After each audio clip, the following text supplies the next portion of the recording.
adalah terkait penetapan DCT untuk DPRD Provinsi Kalbar yang tidak memuat paling sedikit 30% caleg perempuan di dapil tertentu oleh partai politik tertentu.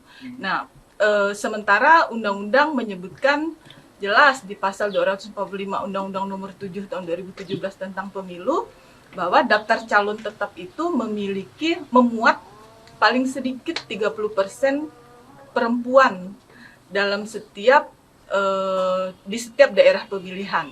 Nah, jadi ketika KPU menetapkan DCT yang kurang dari 30% di dapil tertentu, maka kami menganggap ini bertentangan dengan pasal 245 Undang-Undang dan apalagi sudah ada putusan MA-nya. Demikian itu disampaikan salah seorang aktivis perempuan Kalbar, Umi Ripdiawati, yang juga merupakan pelapor dalam sidang ini. Menurut Umi, pihaknya bakal terus mengawal putusan majelis dalam sidang ini karena hal itu menyangkut proses afirmasi terhadap peran atau partisipasi politik kaum Hawa. Dalam sidang ini, majelis memutuskan bahwa terlapor dalam hal ini KPU telah terbukti secara sah dan meyakinkan melakukan pelanggaran administratif pemilu. Kemudian KPU juga diperintahkan agar melakukan perbaikan administratif terhadap keputusan KPU nomor 30 tahun 2023 tentang DCT anggota DPRD Provinsi Kalbar, serta memerintahkan pula memperbaiki DCT di 39 dapil yang tidak memuat paling sedikit 30% perempuan.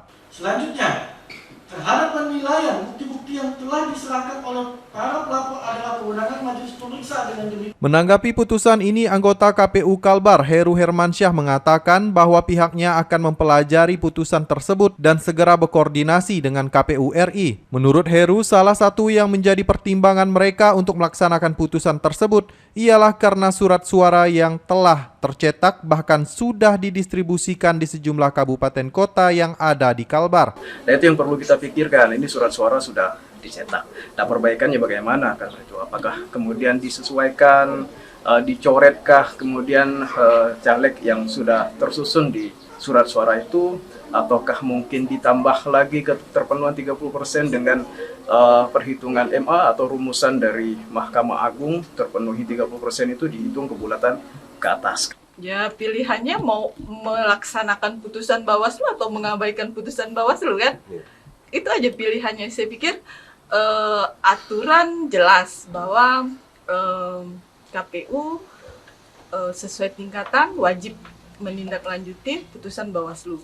Nah, artinya bahwa dalam hal teknis yang sudah terjadi, surat suara sudah dicetak, sudah didistribusikan, kan proses ini juga sudah lama. Artinya kenapa tidak ada penundaan atau jeda pencetakan surat suara selama proses atau sengketa ini berlangsung, kan seperti itu. Anwar Pontipi memberitakan.